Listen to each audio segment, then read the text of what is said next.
La grandeza de la persona depende de la medida de su fe en el futuro. Está escrito en el Zohar. Entonces cantará Moisés. Debió haber dicho cantó. Y responde, es porque esta cuestión depende del futuro que él completó para este momento. Y completó para el futuro cuando Israel alabe con este canto en el futuro. Esta canción está en forma femenina en hebreo, pero debería haber dicho este canto en forma masculina en hebreo. Y responde, esta es canción, ya que la reina alaba al rey. Rabbi Yehuda dijo, por lo tanto es la canción de la reina al rey. Entonces, ¿por qué dice Moisés y los hijos de Israel? Después de todo, la reina debió haber sido la que estuviera alabando. Responde, felices son Moisés e Israel porque conocen cómo alabar apropiadamente al rey para la reina. Debemos entender la respuesta que da acerca de lo que está escrito en tiempo futuro, que se refiere al porvenir. ¿Qué viene a enseñarnos en el trabajo? Debemos además entender la respuesta que está dando acerca de por qué escribe canción en forma femenina, que lo interpreta, que se refiere a Malhut. Es decir, que Malhut está alabando al rey, sobre lo cual preguntó Rabbi Yehuda.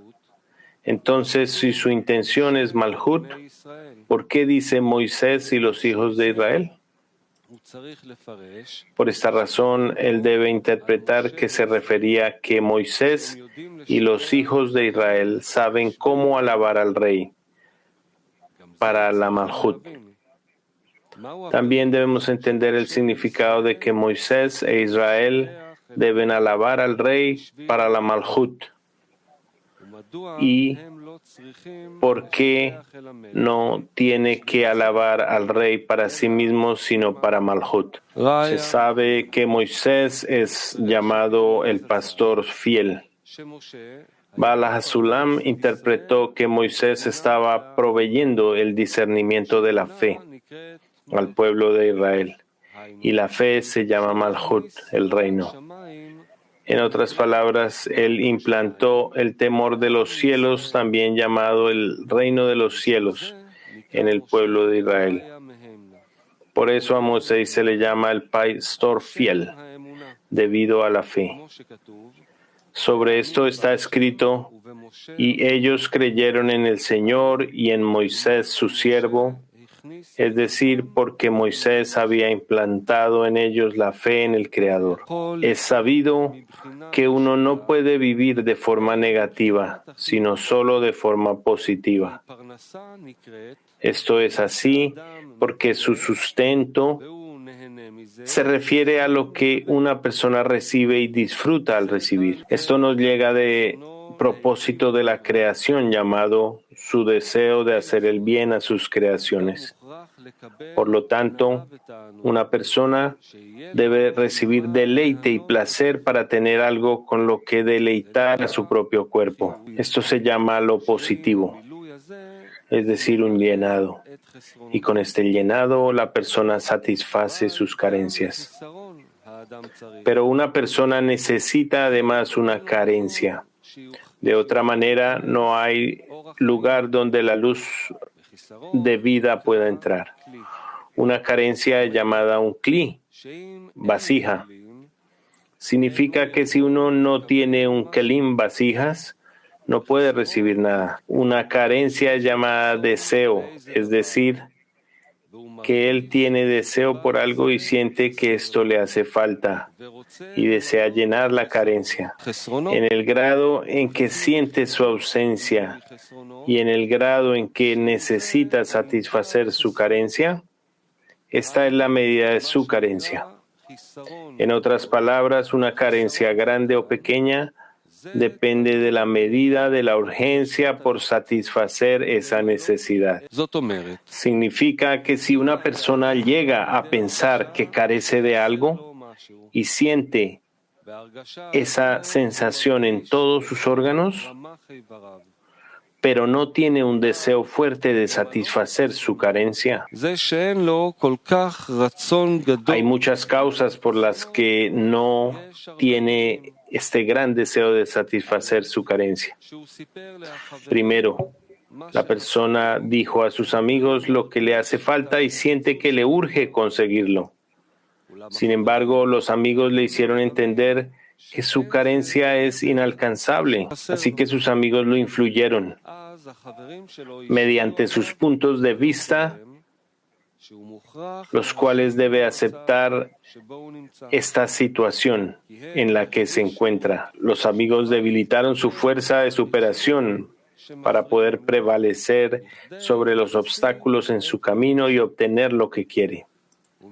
En consecuencia, la carencia y anhelo también se debilitaron, ya que ve que nunca obtendrá lo que quiere. Por esta razón, es decir, como ve que es absolutamente imposible que alguna vez satisfaga su carencia, esto provoca que no alcance su meta, lo cual debilita su carencia. Resulta que el gran deseo ha disminuido debido al desánimo. Número 2. A veces, incluso cuando no les dice a sus amigos lo que anhela, él solo escucha a los amigos que estaban hablando entre sí. Y así escuchó que ellos ya están desanimados. Y esto también le afecta. En otras palabras, el desánimo de los amigos influye en él y pierde el entusiasmo que tenía por lograr adhesión lo más pronto posible. Por lo tanto, la persona pierde esta fuerza de voluntad. Número 3. A veces la persona piensa para sí misma sin ninguna calumnia del exterior. Ve que cada vez que desea acercarse a la Kedushá, santidad, cuando comienza a evaluarse, se da cuenta de lo opuesto, de que está retrocediendo en lugar de avanzar. Y esto le provoca perder su fuerza para el trabajo. Resulta que entonces él colapsa bajo su carga, porque la persona no tiene nada de donde recibir sustento, porque solo ve negatividad y oscuridad. Por tanto, pierde su espíritu de vida, o sea que aparentemente tenía algún sustento llamado revivir su alma. Y ahora siente que espiritualmente está muerto. Es decir, que no puede hacer un solo movimiento en el trabajo. Exactamente como si de hecho estuviera muerto. Significa que aunque ahora ve la verdad, es decir, que reconoce el mal, esto es negativo y de ello la persona no puede recibir ninguna vitalidad, ya que el sustento para el cuerpo se obtiene específicamente de forma positiva. Por ello, uno debe caminar en la línea derecha por 2 razones. Primero, para proteger que su deseo de recibir no se debilite cuando escucha calumnias. Y número 2, para recibir vitalidad, la cual proviene específicamente de forma positiva. Es decir, que es un asunto positivo y que aquí hay un asunto de perfección. Sin embargo, es difícil entender cómo cuando evalúa su orden de trabajo y ve la verdad, que está inmerso en el amor propio y ve que esta es la verdad, ¿cómo decirle que camine en la línea derecha llamada perfección? Y esto es una mentira completa, ya que según lo que sus ojos ven, él hizo una evaluación verdadera.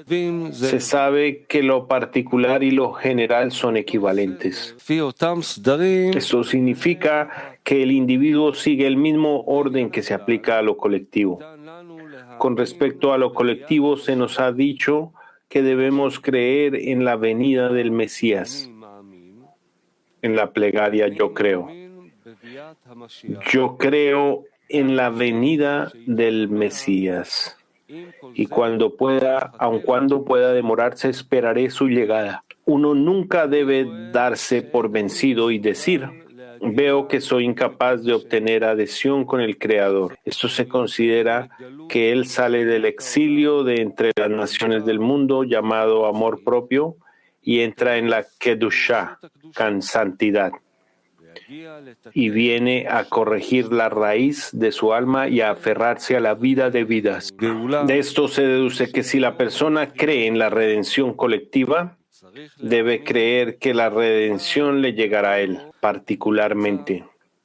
Entonces, la persona debe recibir perfección para sí mismo del futuro, de manera que la persona pueda trazarse para sí misma la medida de bondad, placer y alegría que recibirá cuando le sea entregado el llenado para todas sus carencias. Y esto ciertamente le da satisfacción emocional y fuerza para el trabajo a fin de obtener esta meta que espera alcanzar. Resulta que primero la persona debe describirse a sí misma. ¿Qué es lo que espera? Que eso le otorgará, si es que lo alcanza, felicidad y deleite, con el hecho de obtener su expectativa. Sin embargo, primero uno debe conocer exhaustivamente la meta que quiere obtener. Y si uno no presta mucha atención y examina bien las expectativas de su vida, es decir, diciéndose a sí mismo, ahora tengo decidido lo que quiero después de analizar los deleites de la vida que pueden obtenerse en el mundo. Si tiene la oportunidad de alcanzar esto, entonces tendrá la fuerza y sabiduría para decir, ahora puedo agradecer al Creador por haber creado su mundo. Simplemente que ahora Él puede decir con todo su corazón, bendito sea Él que dijo, hágase el mundo, ya que siento la bondad y el placer que realmente es conveniente para mí y para todos los creados. El recibir este deleite y placer que ahora he recibido del propósito de la creación, llamado su deseo de hacer el bien a sus creaciones. Y cuando todavía está lejos de alcanzar la meta, no obstante, si sabe con certeza qué es lo que puede darle su futura felicidad, es como está escrito. Rabbi Meir dice, cualquiera que se ocupe de la Torá Lishma, por su nombre, es recompensado con un gran número de cosas. Más aún, el mundo entero le resulta conveniente y se le revelan los secretos de la Torá y llega a ser como un manantial abundante. Y cuando presta atención a eso, a lo que puede lograr, es decir, cuando siente la importancia de la meta y traza para sí mismo la felicidad y perfección que alcanzará, y con seguridad la alegría y el regocijo que obtendrá cuando lo alcance, son inimaginables. Por lo tanto, en la medida que él crea en la importancia de la meta y en el grado en el que él crea que, y cuando pueda demorarse, esperaré su llegada, él puede recibir el llenado de la luz de vida de la meta futura. Es sabido que hay luz interna y hay luz circundante.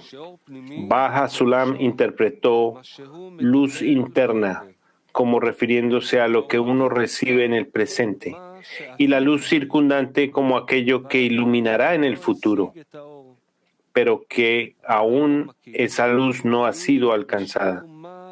Sin embargo, la luz circundante ilumina en cierto grado en el presente, según la medida de la seguridad de su fe de conseguirla. Él dijo que es como una persona que compra mercancía del mercado. Y como muchas personas trajeron esta mercancía al mercado, entonces perdió su valor y todos los comerciantes querían vender la mercancía a cualquier precio. Pero no había compradores debido a que todos tenían miedo de comprar, porque tal vez se volvería incluso más barata.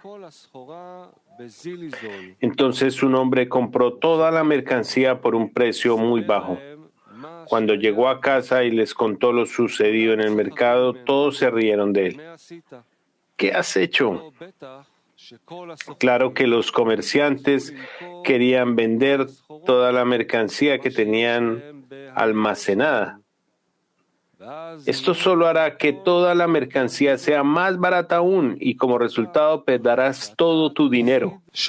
Pero él se dice a sí mismo, ahora estoy más feliz que nunca, ya que voy a obtener ganancia de esta mercancía. No como hasta ahora, que podía ganar el 20% sobre la mercancía que compraba, sino que obtendré una ganancia del 500%. Sin embargo, no la venderé ahora, sino que la almacenaré y la llevaré al mercado en 3 años. Para ese momento, la mercancía ya no se encontrará aquí en el país y así obtendré el precio que yo quiera. Resulta que si la persona calcula cuánto ha ganado en el presente, es decir, este año, entonces la persona no ha ganado nada. Esto se considera que la persona no tiene nada en el presente con lo cual sentirse contento. Esta es una alegoría de la luz interna que ilumina en el presente. Pero la luz circundante, llamada luz que ilumina específicamente en el futuro, esta lo ilumina en el presente también, en la medida en la que la persona cree que en el futuro recibirá la recompensa entera que espera. Y entonces su alegría será completa. Y ahora la persona recibe alegría y buen ánimo del hecho de que recibirá en el futuro. Esto explica la alegoría anterior, que un mercader a quien todos ridiculizan por comprar la mercancía en el mercado precisamente cuando era irrelevante, cuando nadie quería comprar. Aún así, el comerciante la compra como algo que otros dejaron porque no tenía valor. Y ahora se deleita porque está convencido al 100% que dentro de 3 años esta mercancía no será encontrada en ningún lado y entonces se hará rico. Y disfruta en el presente de lo que les sucederá en el futuro. Resulta que en la medida en que la persona cree y no pierde la esperanza en el futuro, que llegará, como está escrito, y aun cuando pueda demorarse, esperaré su llegada. Entonces puede disfrutar en el presente por lo que vendrá en el futuro. Así, cuando se le dice a una persona que a pesar de que caminó en la línea izquierda, es decir, hizo una crítica y vio que estaba en total bajeza, y ve esta verdad, ya que no desea engañarse y justificar sus pensamientos y acciones, sino que busca la verdad.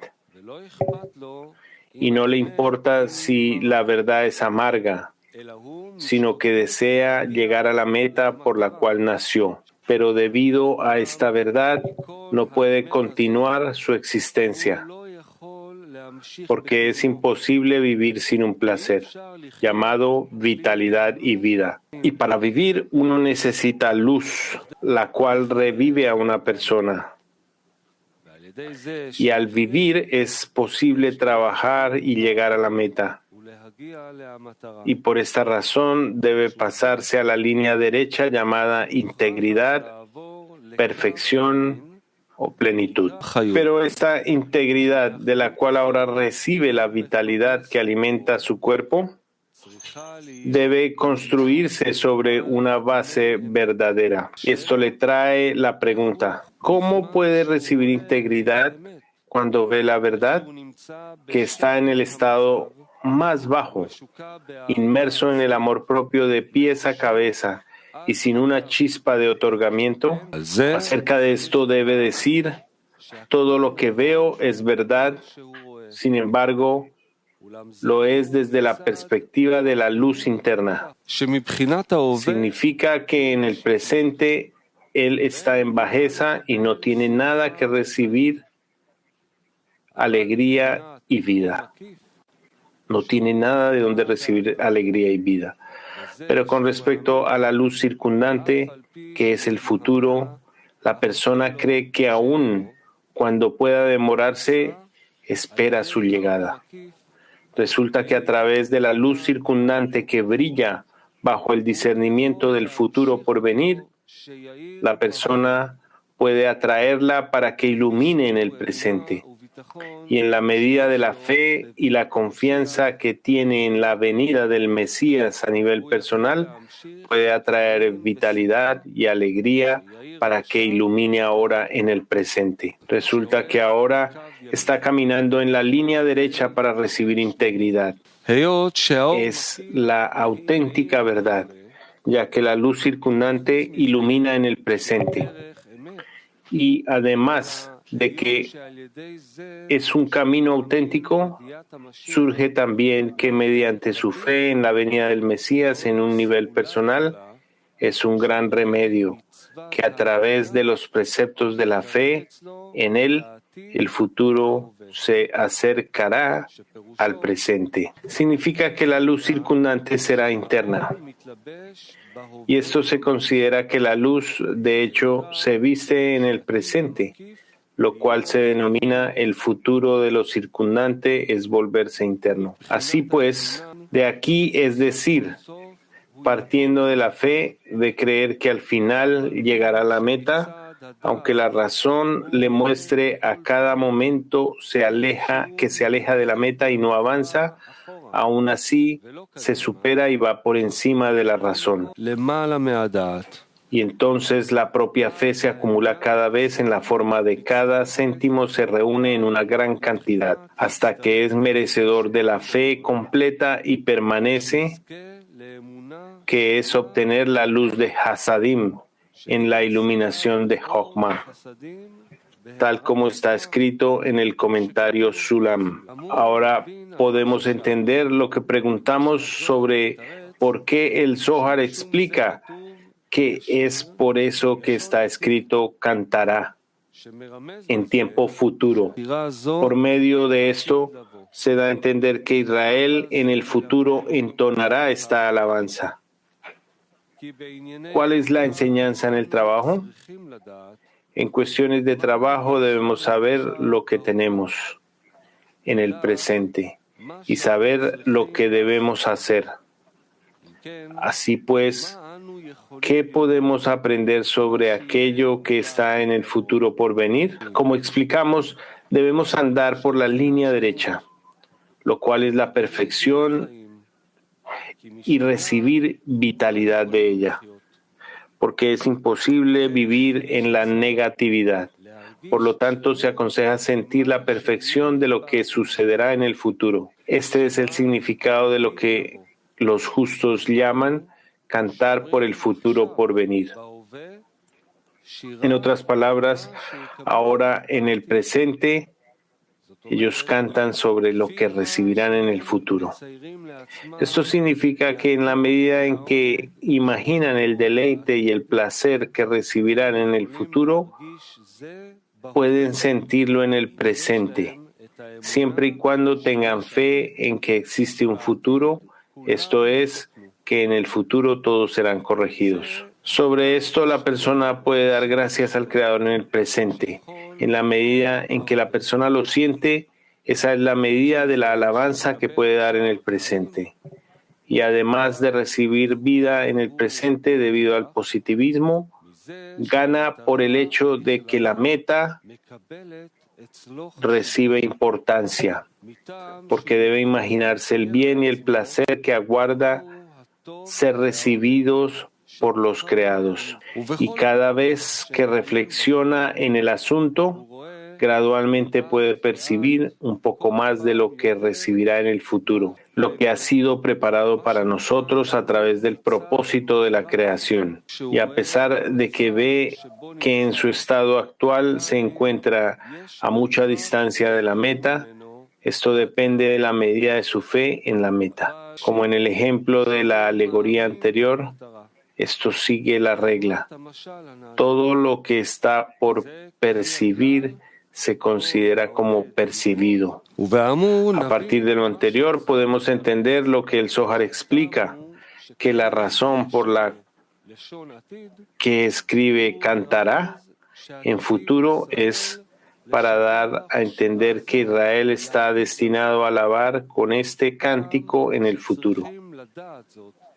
Esto es así porque debemos saberlo, con el fin de que podamos recibir alegría y vitalidad en el presente de lo que acontecerá en el futuro. Por esto podemos cantar en el presente como si ahora recibiéramos todo el bien y el placer. Esto se considera como tener la capacidad de recibir iluminación de lo circundante. En otras palabras, lo circundante ilumina en lo interno desde lejos. Es decir, que a pesar de que la persona aún se halla lejos de obtener el bien y el placer, aún puede atraer la iluminación de lo circundante en el presente. Ahora explicaremos lo que preguntamos acerca de la explicación del Zohar cuando él escribe esta canción en femenino, en hebreo. Esto es porque Moisés e Israel saben cómo alabar apropiadamente al rey para la reina.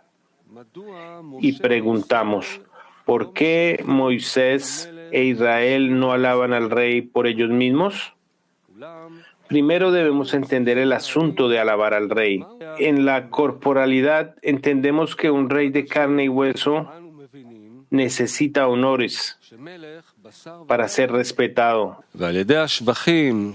Él recibe placer por medio de las alabanzas que le confieren. Pero con respecto al Creador, ¿por qué Él necesitaría que nosotros le alabemos y entonemos cánticos y canciones? Es una regla conocida que todo lo que decimos en relación al Creador es solamente por medio de por tus acciones te conoceremos. Sin embargo, no hay ni existe ningún alcance en Él en lo absoluto, sino que todo de lo que hablamos se relaciona al alcance de los inferiores. Esta es la razón por la cual la persona debe alabar y dar gracias al Creador, pues por medio de esto, la persona puede medir y suponer la grandeza y la importancia de la entrega que el Creador le dio. En esta medida, la persona puede evaluar cuánta es la importancia y la grandeza del Rey que él siente. Para que el propósito de la creación, ya que el propósito de la creación es hacer bien a sus creaciones, es decir, que los creados disfruten de él, y en la medida de la grandeza del otorgante, existe significado y placer en la entrega que él le da a él para disfrutar. Y cuando una persona quiere dar las gracias, ya tiene una razón para considerar y escudriñar la entrega, lo que recibió y de quién lo recibió, es decir, la grandeza de la entrega y la grandeza de quien da. Se deduce que la gratitud de la persona no debe derivarse de que el superior lo disfrute, sino de que el inferior lo disfruta. De lo contrario, es similar a la alegoría que Bala Sulam decía acerca del versículo, el que no ha aportado su alma en vano. Él pregunta, ¿qué significa que una persona aporte en vano? ¿Significa que desde lo alto se le entregó un alma en vano? Dijo que es similar a un niño a quien se le entrega una bolsa con monedas de oro y está encantado con las monedas porque son bonitas y es agradable verlas. Pero el niño no es capaz de apreciar el valor de las monedas de oro. A partir de esto podemos entender que la gratitud y la alabanza que ofrecemos al Creador son únicamente para beneficiar a los creados. Es decir, que tenemos algo por lo cual alabar al Rey. Esto quiere decir que cuando una persona intenta alabar al Creador, este es el momento en que es capaz de sentir la importancia del obsequio y la importancia de quien da el obsequio. Y por esta razón, lo que a uno debe importarle más es la alabanza que le da al rey, porque esto le permite que se renueve la entrega cada vez. De otra forma, si uno no puede apreciar el obsequio del rey, no se le puede dar nada porque cae bajo la definición de quién es necio. ¿Quién es un necio? Es aquel que pierde lo que se le ha entregado. ¿Y cuál es la razón por la que el necio pierde lo que le fue entregado? Es sencillo. Es un necio. El necio no aprecia la importancia del asunto, por lo que no presta atención en cuidar el obsequio que se le ha encomendado. Por esta razón, la medida de la importancia del obsequio es la medida en que la persona lo cuida. Por consiguiente, él puede encontrarse en un estado de ascenso constante porque es evidente que no pierde lo que se le ha obsequiado, pues lo aprecia. De lo anterior se deduce que uno puede tener muchos descensos porque no aprecia el regalo del rey. En otras palabras, no puede apreciar la medida de la importancia del acercamiento, que es el haberle dado desde lo alto un deseo y un pensamiento de que es valioso ser un siervo del Creador. Y puesto que no sabe apreciar la importancia del asunto, es decir, el llamado que se le hizo para ingresar al servicio del Rey, incluso podría corromper si sirve al Rey sin saber cómo guardarse de mancillar algo. En este estado, una persona es arrojada de nuevo al lugar de la basura y los desperdicios. En este estado se alimenta con los mismos desperdicios que los perros y los gatos buscan para sustentarse, y él también busca las provisiones para su cuerpo en el mismo lugar, porque no ve ninguna otra fuente de sustento. Esto es, que durante el descenso aquellas cosas que él decía que eran basura e inadecuadas para consumo humano, sino que son apropiadas como alimento para animales, él mismo ahora busca esa provisión y no quiere alimento para humanos porque encuentra que es completamente insípido. Por esta razón, la estabilidad de los estados de ascenso depende ante todo de la importancia del asunto. Es debido a esto que depende principalmente de la alabanza y la gratitud que él ofrece por ser aceptado en lo alto. Esto es así porque las alabanzas mismas que él ofrece al Creador enaltecen su importancia y estima. Es por esto que se nos ordena pensar seriamente acerca de dar alabanza. Hay 3 discernimientos con respecto a dar alabanza. La medida de la entrega, número 1. Esto quiere decir que, según la importancia del obsequio, así es la medida de la alabanza y la gratitud que uno ofrece por el obsequio. Número 2, la grandeza del otorgante. Es decir, si el otorgante es una persona importante, por ejemplo, si el rey da un obsequio a una persona, el regalo puede ser algo insignificante, pero de cualquier forma será muy importante. En otras palabras, la medida de la alabanza y la gratitud no toma en cuenta la grandeza del regalo, sino que más bien mide la grandeza de quien da el regalo. Por lo tanto, la misma persona podría obsequiar a 2 personas, pero para una de ellas, el que obsequia es más importante y reconoce la importancia de la grandeza de quien da. Así pues, la persona estará más agradecida que la otra, que no reconoce la importancia del que otorga en la misma medida.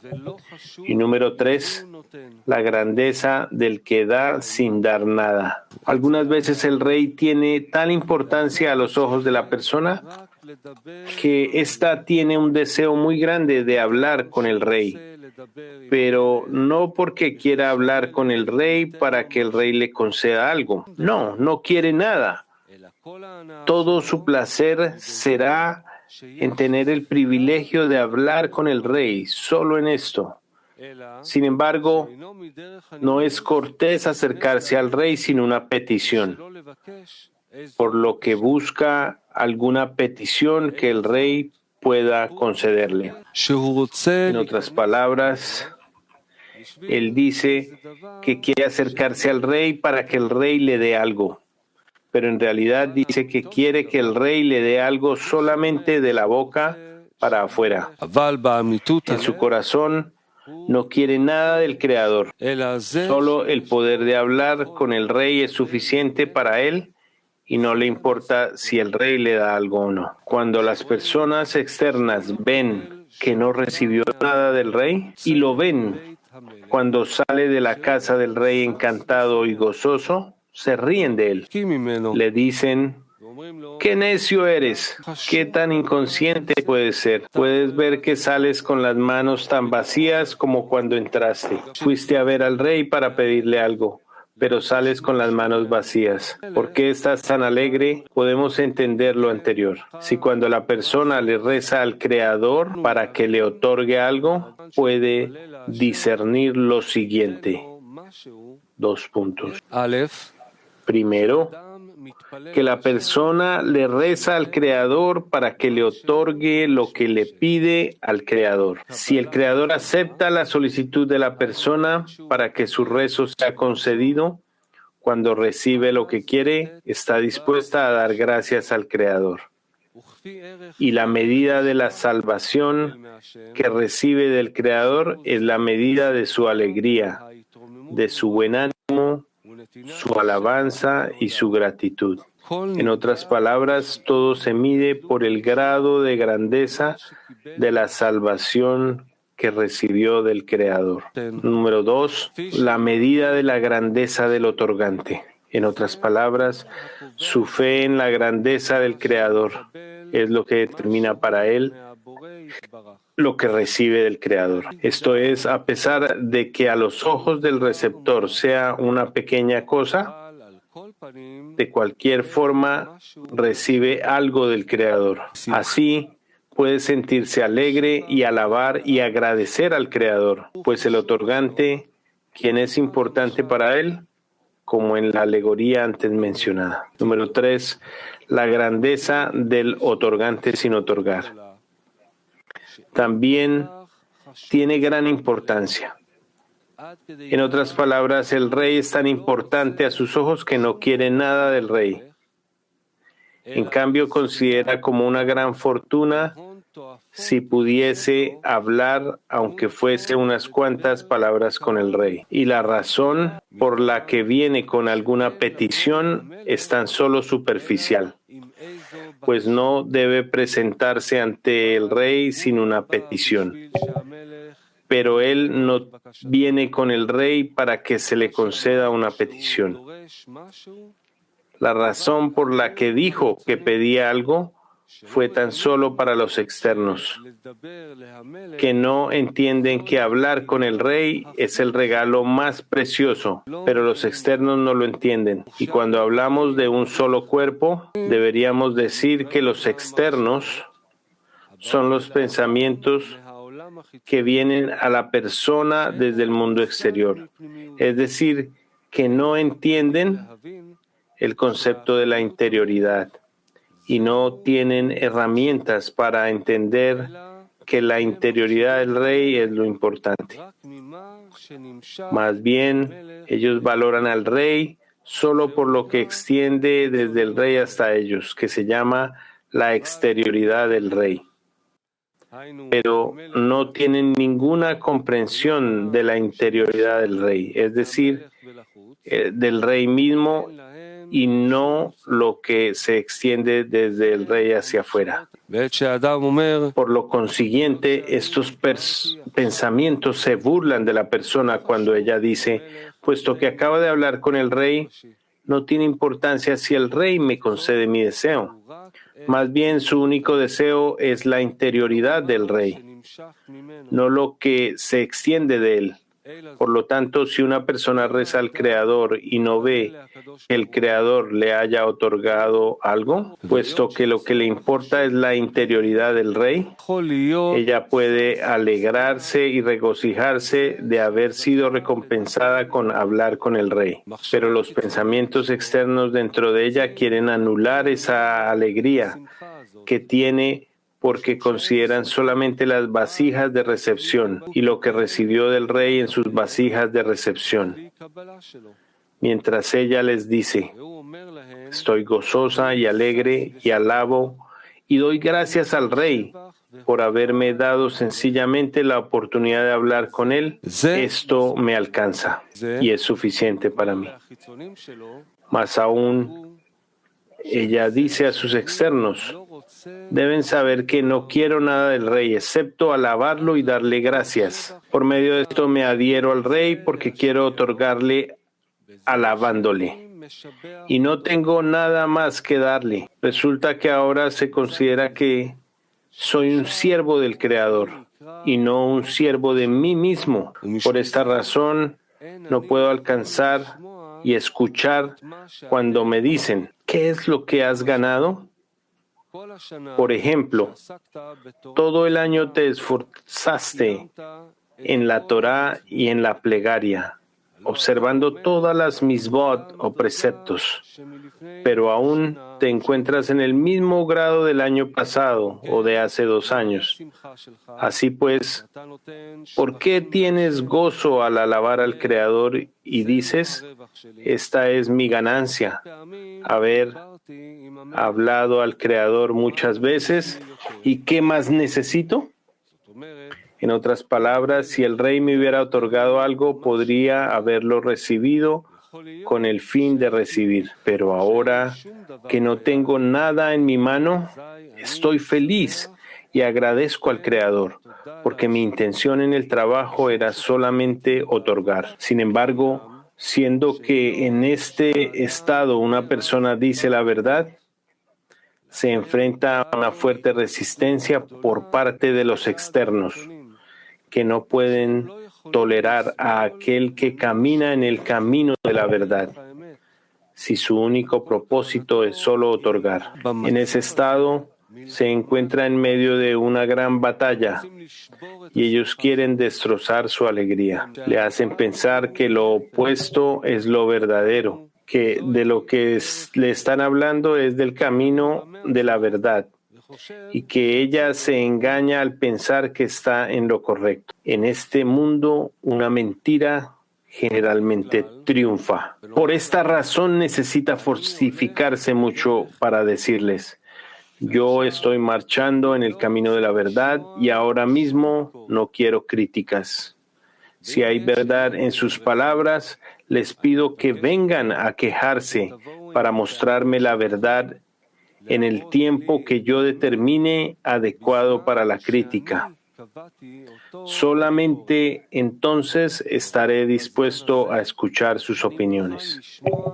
Por consiguiente, se deduce que para tener alegría en el trabajo se necesita solamente fe. En otras palabras, cuando la persona cree en la grandeza del Creador, no necesita que el rey le conceda nada. Sencillamente poder hablar con el rey es todo su anhelo. Es decir, hablar con el rey, como lo mencionamos en el tercer discernimiento sobre el ofrecimiento de la alabanza. Si presta más atención con ello que alaba al rey, entonces le llegará una gran inspiración superior, porque ella no quiere nada del rey.